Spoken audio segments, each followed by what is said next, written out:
this is Yana Smakula for SimonsStamp.com. Welcome back for another Yippee for Yana video. Today I'm using a stamp set from Simon's August card kit, the beautiful MANDY'S flowers set. I thought it would be a good idea to create a simple pencil-colored card using one of the images from this set. So that's what we're going to do in this video. Here's a look at this gorgeous stamp set. This is a large 6x8 set with stunning florals and floral arrangements. I'm going to use just one circle image in the top right-hand side corner for this video, but I'm definitely looking forward to coloring the rest of the images here using my Copics or watercolors. Since I will be coloring this image with colored pencils, I thought it would be a good idea to do my coloring on non-white paper. When it comes to white paper, I prefer to use Copic markers or other alcohol markers, and I try to stay away from colored pencils as I personally think that colored pencils shine best on colored cardstock where you can't really use your Copics. I'm stamping this image onto Simon's Smoke Gray cardstock, and I'm stamping this in Simon's Fog ink. I thought about using smoke ink at first, but it would have been too dark. I'm going to be doing no line coloring today, so I need to pick the color of ink for my stamping that would not show too much on the finished piece, or better yet, not show at all. Hence the choice for this particular ink today.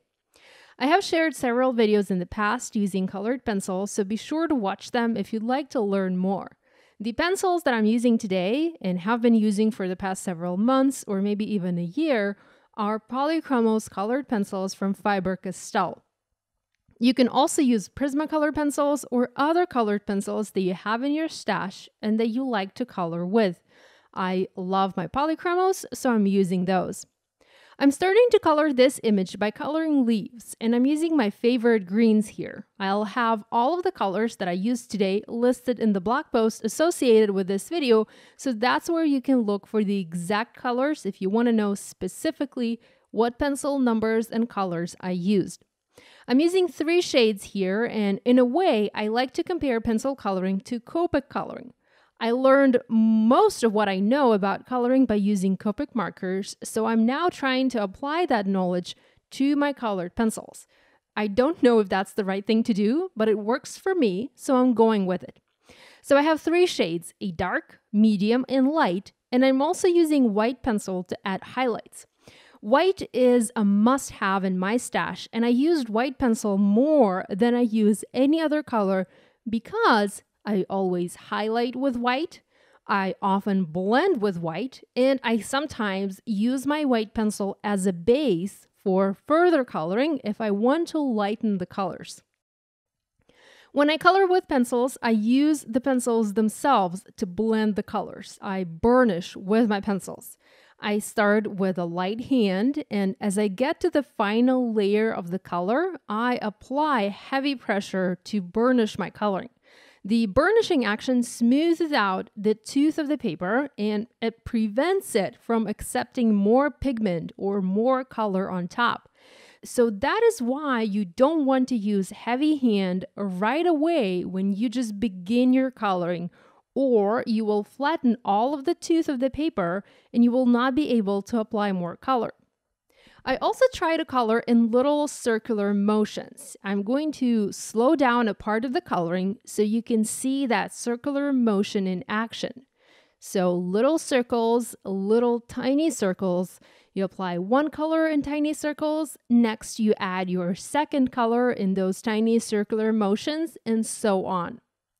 Pencil coloring is way more time-consuming than Copic marker coloring. When I color with pencils, it takes me probably 4 to maybe even 6 times longer if I were to color with my Copic markers. I'm not rushing here or anything. I'm only saying how long it takes so that you don't feel odd when it takes you a ton of time to color, or so that you don't feel unhappy with your coloring if you've only spent a little amount of time on it. Pencil coloring takes a lot of layers to look good, and adding all those layers takes time. Okay, once my flower was colored, I felt like I wanted to add another flower to this circle frame. I cut one of my practice sheets to help me visualize and really see if I needed that other flower here or not. I decided that I did need it, so I used my masking paper with a bit of manipulations and I created something like a negative mask. I masked off the sections of the stamp that I didn't want to stamp and only cut out the opening for the parts of the stamp that I did want to stamp on my image. It really is not as complicated as it sounds, it just takes a little bit of planning.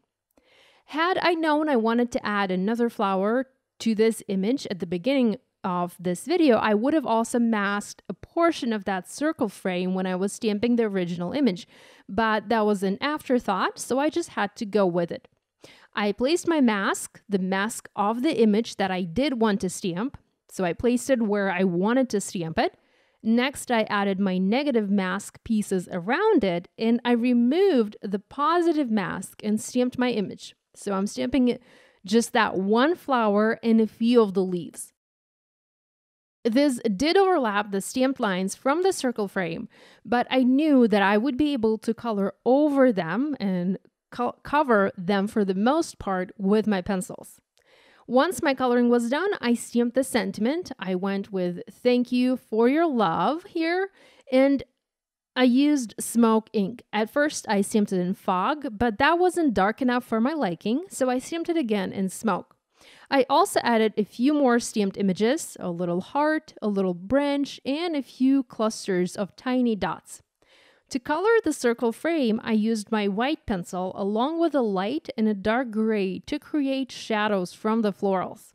I also hand drew a few additional branches here and there to fill this image in. I could have stamped those, but I didn't want the top flower to look exactly like the bottom one. Plus, they were super easy to draw. I stamped "For Your Love" sentiment and smoke ink onto white paper. I cut it into a little strip and I foam mounted it onto the card using thin foam adhesive, so it's not two-dimensional. I also added a few little enamel hearts that came in my August kit, and I adhered this panel onto an A2 white card base. I did trim this panel just a little bit to have some of the white from the card base show on the sides. Thanks for watching, and I hope you will give this idea a try. If you do make a card inspired by this video, we'd love it if you could share your project and tag us on social media. We always enjoy seeing what you make. Be sure to give this video a thumbs up and to subscribe to this channel if you haven't yet done so. Thanks so much for joining me today. I will see you next time. Bye!